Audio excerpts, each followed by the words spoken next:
এটি বাংলাদেশের মানচিত্র, যার ঠিক পূর্ব পাশে সিলেট।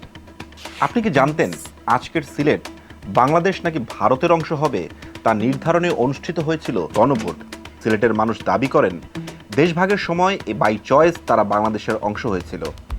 কিভাবে সিলেট বাংলাদেশের অংশ হয়েছিল আর কি ছিল সেই বিখ্যাত গণভোটে, এই নিয়েই আজকের স্টার এক্সপ্লেন্স। সময়টা 1947 সাল। প্রায় 200 বছরের শাসনের পর ব্রিটিশরা ভারত ছাড়ছে। সিদ্ধান্ত হয়েছে অখণ্ড ভারত থাকবে না, ধর্মের ভিত্তিতে তৈরি হবে দুটি দেশ, ভারত এবং পাকিস্তান। অর্থাৎ যেসব এলাকায় হিন্দু মেজরিটি সেসব এলাকা যাবে ভারতে, আর যেসব এলাকায় মুসলিম মেজরিটি তারা হচ্ছে পাকিস্তানের অংশ। তবে সিলেটের ব্যাপারে দেখা যায় ব্যতিক্রমী ঘটনা। তাদের ভাগ্য ছেড়ে দেওয়া হয় সিলেটের সাধারণ মানুষের হাতে। তারা ভারতের অংশ হবে নাকি পাকিস্তানের, সেটা নির্ধারণের সিদ্ধান্তের জন্য ঠিক করা হয় গণভোটের। এখন প্রশ্ন উঠতে পারে, সিলেটকেই কেন গণভোটের সুযোগ দেওয়া হয়েছিল? সেটা জানতে আমাদের ইতিহাসের আরেকটু গভীরে যেতে হবে। 1874 সালে সংখ্যাগরিষ্ঠ অহমিয়া ভাষীদের নিয়ে তৈরি হয় আসাম প্রদেশ। সিলেট বাংলার অংশ হলেও অন্তর্ভুক্ত হয় আসাম প্রদেশে। নতুন প্রদেশ তৈরির 31 বছর পর 1905 সালে ঐতিহাসিক বঙ্গভঙ্গ দেখে বাংলার মানুষ। পূর্ববঙ্গের সাথে আসাম মিলে ঢাকাকে রাজধানী করে নতুন প্রদেশ গঠিত হয়। 6 বছরের মাথায় বঙ্গভঙ্গ রদ হলে পূর্ববঙ্গের সাথে আবারও বিচ্ছেদ ঘটে সিলেটের। আবারও আসাম প্রদেশের অংশ হয় সিলেট। কিন্তু সিলেটকে কখনোই নিজের করে নেয়নি আসামের তৎকালীন নেতারা।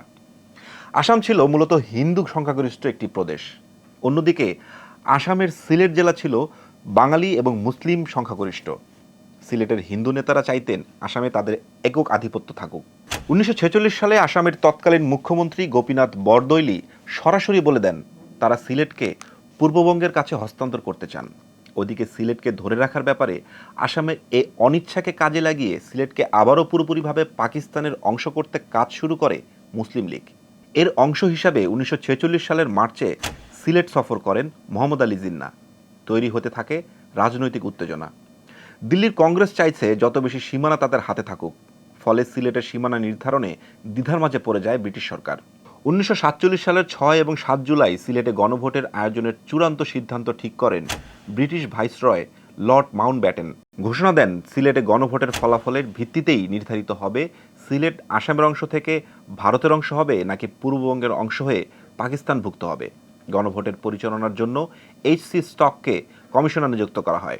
239টি কেন্দ্রের জন্য নিযুক্ত করা হয় 478 জন প্রিজাইডিং অফিসার ও 1434 জন পোলিং অফিসার। মার্কা ঠিক করা হয় কুড়াল আর কুড়েঘর। যারা পাকিস্তানে থেকে যেতে চান তারা কুড়াল মার্কাতে ভোট দিবে, আর যারা ভারতের অংশ হতে চান তারা কুড়েঘর মার্কায় ভোট দিবে। মোট ভোটার ছিল 5,46,815 জন। নির্বাচনের অফিসিয়াল প্রক্রিয়া শেষ হতেই শুরু হয়ে যায় সিলেটে গণভোটের নির্বাচনী প্রচারণা। মুসলিম লীগ বেশ জোরেশোরেই প্রচারণা চালাতে শুরু করে। সরকারি ঘোষণার 3 দিনের মাথায় নির্বাচনের দিন ঠিক করায় হাতে সময়ও ছিল তখন খুব কম। কুড়াল মার্কার পক্ষে আব্দুল মতিন চৌধুরীকে সভাপতি এবং অ্যাডভোকেট আব্দুল হাফিজকে সাধারণ সম্পাদক করে গণভোট পরিচালনা কমিটি গঠন করে মুসলিম লীগ। এখানে বলে রাখা দরকার, এই আব্দুল হাফিজ হচ্ছেন বাংলাদেশের এক সময়কার অর্থমন্ত্রী আবুল মাল আব্দুল মুহিতের বাবা।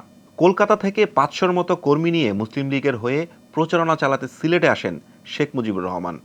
মুসলিম লীগ ও কংগ্রেসের পক্ষে ভোটারদের টানতে নানা রকম স্লোগান দেওয়া হয় এই নির্বাচনকে কেন্দ্র করে। মুসলিম লীগের কর্মী সমর্থকরা স্লোগান দিত, আসামে আর থাকবো না, গুলি খেয়ে মরবো না, ভূতের ঘরে কুড়াল মারো, পাকিস্তান আজাদ করো। অন্যদিকে কংগ্রেস কর্মীরা বলতো, পাটের দেশে থাকবো না, ভাতের মার খাবো না, অনাহারে মরবো না। মোট কথা, দুই দিক থেকেই জমে ওঠে নির্বাচনী পরিবেশ। ভোটের দিন উৎসবমুখর পরিবেশে সিলেট জেলার উত্তর, করিমগঞ্জ, হবিগঞ্জ, সুনামগঞ্জ ও মৌলভীবাজারের মহকুমায় প্রায় 77% ভোটারের উপস্থিতিতে ভোট গ্রহণ হয়। পাকিস্তানের পক্ষে কুড়াল মার্কায় আসে 2,39,619 ভোট, আর আসামে বা ভারতে থাকার পক্ষে কুড়েঘরে আসে 1,84,041 ভোট। অর্থাৎ 57% ভোট নিয়ে পাকিস্তানে যোগ দেওয়ার পক্ষে রায় দেয় সিলেটের মানুষ। গণভোটের ফলাফল 12 জুলাই দিল্লিতে পাঠানো হয়। 18 জুলাই ভারত স্বাধীনতা আইনে 3য় ধারায় গণভোট কার্যক্রমকে বৈধতা দিয়ে ফলাফল কার্যকরের নির্দেশ দেওয়া হয়। গণভোটের লড়াইয়ে বিজয়ী হয়ে সিলেটের সাধারণ মানুষ যখন পাকিস্তানে যোগ দেওয়ার স্বপ্ন দেখছিল, তখনই তাদের সামনে আসে করিমগঞ্জ বিতর্ক। ব্রিটিশদের পক্ষ থেকে ভারত পাকিস্তানের সীমান্ত নির্ধারণ করার দায়িত্ব দেওয়া হয় স্যার র্যাটক্লিফকে। তিনি পেশায় ছিলেন আইনজীবী এবং ভারতবর্ষ নিয়ে ছিল না কোনো পূর্ব অভিজ্ঞতাও। এমনকি 1947 সালের আগে কোনো দিন সে ভারতেও আসেনি।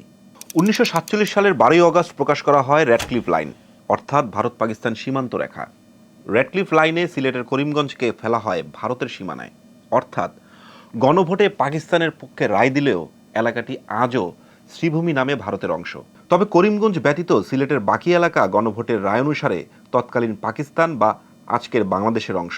ইতিহাস সাক্ষী একটি গণভোট কিভাবে পরিবর্তন করেছিল এই উপমহাদেশের মানচিত্র।